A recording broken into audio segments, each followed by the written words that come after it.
Over the last three-quarters of a century, the United States military has been attempting to develop aircraft that had the ability to fly higher, farther, and faster, undetected, with the express purpose of simply gathering intelligence. Virtually every secret project that was ever launched had this mission. It wasn't to deliver offensive payloads. It wasn't to defend the nation. It was simply to observe the enemy at a distance that he could do nothing about. Now, in today's video, I would like to continue our investigation into these two strange flashes that occurred over the southern United States. They appeared in shortwave infrared weather imaging that was being used to track Hurricane Delta. When you plotted them on a map, the four locations delineated by the two lines were over known military installations, 3 Air Force bases, and a little-known NASA facility called Chennault Field near Lake Charles, Louisiana. Here they test hypersonic aircraft, and you can find that on their wiki. I will, of course, in the first pinned comment, give you all of the links that we use in today's video. We've talked about the 118th Air Intelligence Wing and the 18th Intelligence Squadron and the 3 high-ranking Air Force officers that were recently lost in a very suspicious civilian aircraft. And we've also talked about the 53rd Weapons Evaluation Group at Tyndall Air Force Base in Florida. These are the 4 locations. The 53rd Weapons Evaluation Group has as its sole mission in life develop systems that can shoot down aircraft or missiles. The 118th Air Intelligence flies drones. Drones meant for gathering intelligence. That's what they do. This is the logo of the 53rd Weapons. These 3 high-ranking members of the Air Force that were lost in this very strange air event in Tennessee were members of the Space Force. This was their logo. We've talked about a lot of different things that could possibly be explained by these flashes. For those of you who are unaware, this is the first one. This is shortwave imagery from Tyndall up to Nashville. And this is the second one, Lake Charles, Chennault Field, up to Tulsa, an Air National Guard base that flies F-16s. Now, what these could be, it's very difficult to say for sure, but there was an event very recently that might explain this. We've talked about flights of aircraft that use lasers to blast the atmosphere in front of them to create incredible speeds, but also hide from radar. We've talked about perhaps drones that could do the same thing. Well, in today's video, I found a piece of information that kind of might explain this a little bit more accurately. We have to go back to June of 2019. Over southern Iran, the Revolutionary Guard were able to shoot down one of our Global Hawks. Now, Global Hawk has basically as its mission the same exact parameters as the SR-71 did. This is just an unmanned, disposable aircraft. You see, when you take an aircraft like an SR-71 and fly it over enemy airspace, the asset that's lost is the person flying. Aircraft can be rebuilt. Pilots, especially those with security clearances, are much harder to come by. So that's why these assets were developed. So losing one, not a big deal, but if there was a way to stop it, if there was a way to interdict it, that would be very important for intelligence agencies and the Air Force to develop. Now, this is the article that I found recently that put this all together for me. Record number of UAV shootdowns prompt new USAF tactics and countermeasure pod. And they have a chart here. Now this should blow your mind. UAVs lost in conflict zones 2015 to 2020. Back in 2015, we only had 2 shot down, lost 20 to technical issues. Grand total 22 lost. By 2020, 5 years later, they've been able to shoot down 24, but we've only lost 3 to technical issues. Now, what is the Air Force doing about it? Well, wait until you read this.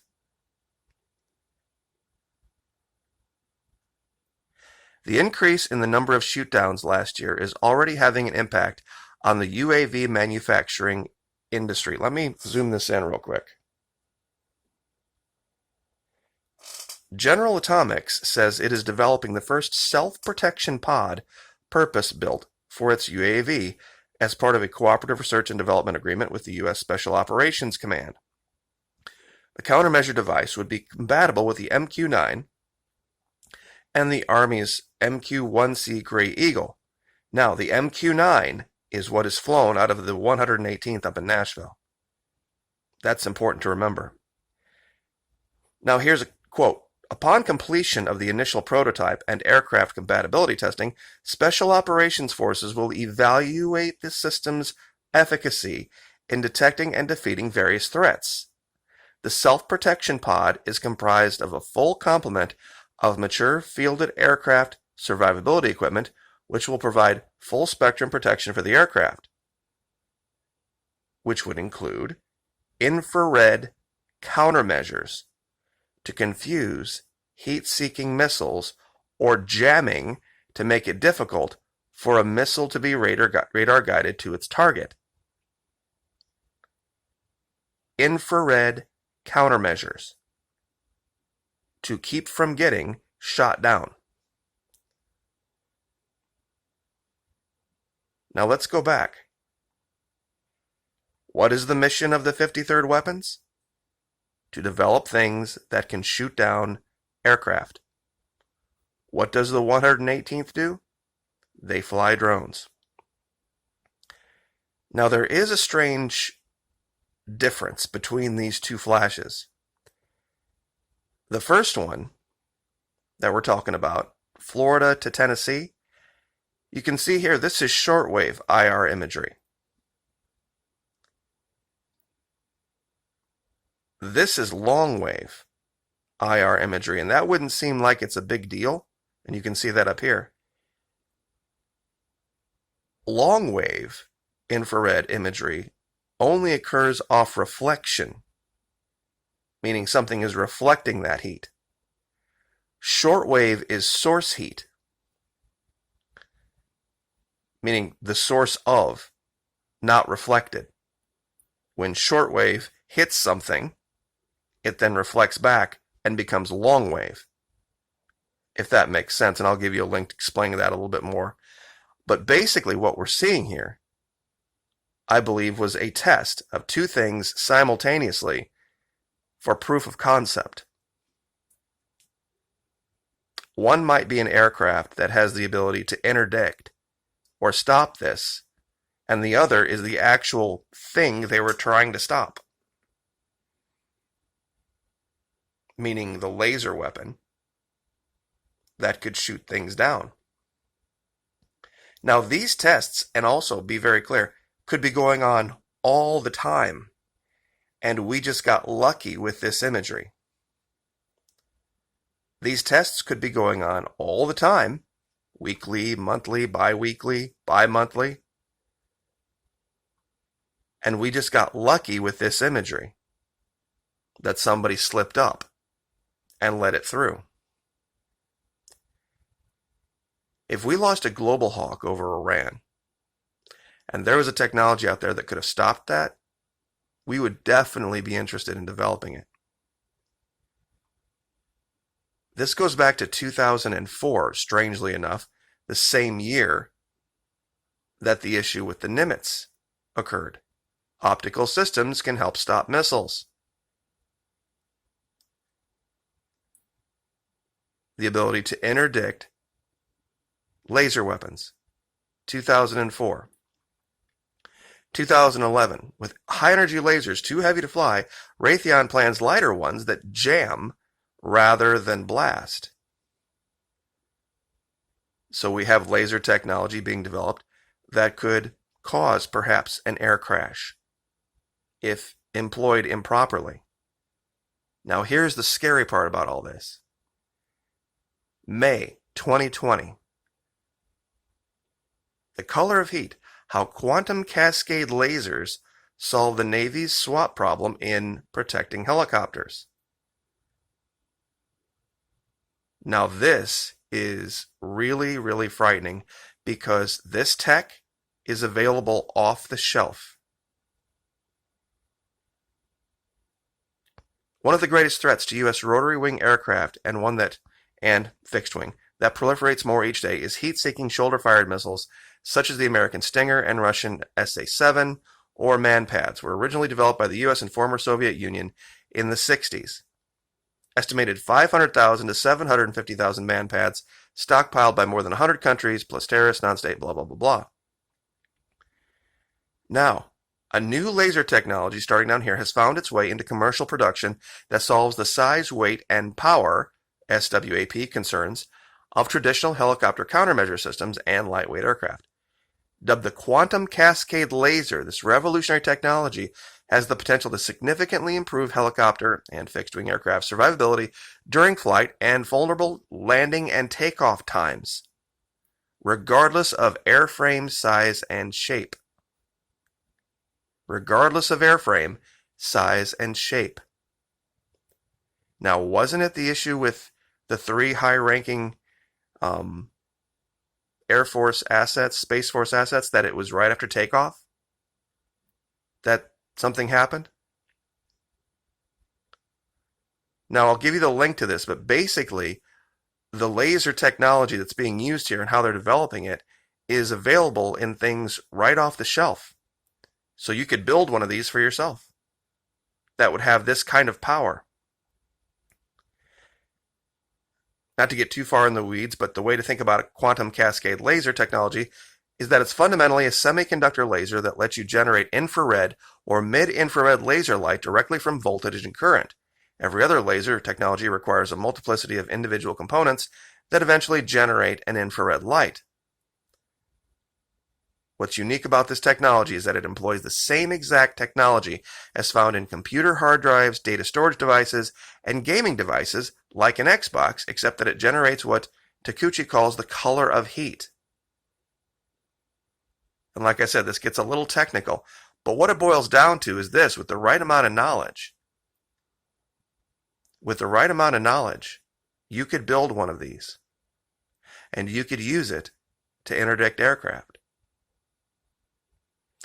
And if it can be done by civilians, imagine what the military is doing with it.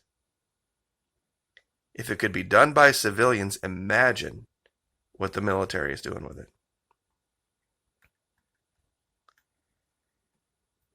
With this many lost, 24 shot down,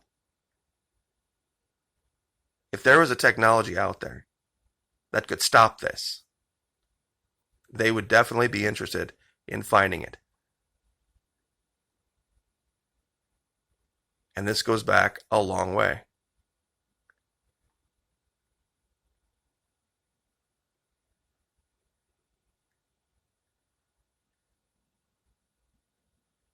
They are attempting to develop these systems. Upon completion of the initial prototype, Special Operations Forces will evaluate the system's efficacy. Infrared countermeasures. 3 Air Force bases, and a NASA facility. None of this is a coincidence. This is what's going on. Some have debated, is this black hat? Is this white hat? Personally, I think it's white hat. Perhaps what happened up in Tennessee might have been a non-state actor. Someone who maybe had some knowledge of what was really going on, found the components necessary, And right under our noses, they're fighting a war on our soil. I don't think it's any coincidence that what happened with those three high-ranking Air Force assets, Space Force assets, happened right near 9/11. It was September 7th or 8th. It was just a couple days before. What they were all doing up in a plane together, I guess we can probably speculate forever about. But this is not up for speculation. The 53rd Weapons Evaluation Group, based at Tyndall Air Force Base in Florida, does this. That's what they do. They evaluate weapons like this. Now, I'm not saying they had anything to do with this, but it's just way too much of a coincidence for me that these are the locations of all the locations that could have been delineated by two random lines, two random flashes that appear in infrared imagery. What are the odds that the lines, the 4 points created by the two lines, would occur over known Air Force and NASA facilities? And they would occur while all this else was going on. That this testing was going on. So, anyway, I guess I'll leave it there, but maybe the testing has moved from manned aircraft in Antarctica to unmanned in the United States. I'll let you guys decide, but God bless you. Thank you for the support. I really appreciate it. Like, share, subscribe, and we will see you next time.